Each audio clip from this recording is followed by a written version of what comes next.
Tonight, parents in Jackson County say a college preparatory school is allowing athletes to play with poor grades. New at 10, Jenna Hanchard shows us what parents now want to see happen before the start of the next school year.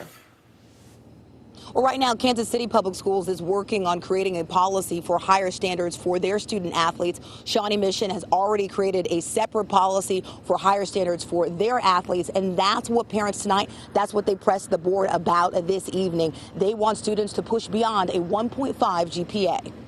A star senior football player at Hogan Preparatory Academy in Kansas City with abysmal grades.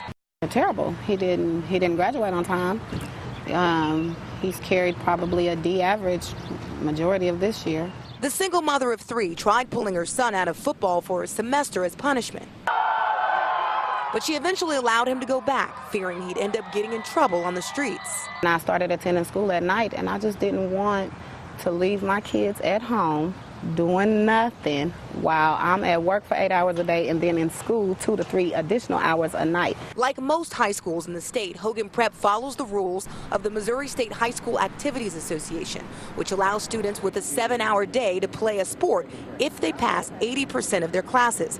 But a passing grade is a D, and parents here want school administrators to raise the bar. As a kid, you can bounce a ball, you can run a football. A lot of kids can do that, but you have a greater chance of being an engineer than you do an NFL star. Parents like Stacy and Latanya want the school to create a policy that forces students to have at least a 2.0 GPA to play a sport. We make policy. And while the board admits they are responsible for creating policies at the school, they wouldn't tell us if they plan to raise the academic standards for athletes at Hogan Prep. If you've got parents that are concerned about their kids' education, they need to get off the box and get into the fray and say that, Junior's not going to play if he's not eligible. But parents say it's not that simple. With the passion that they have for football and that they have the love that they have for their coaches and the loyalty they have to their school, if we raise the bar, they are going to come with us.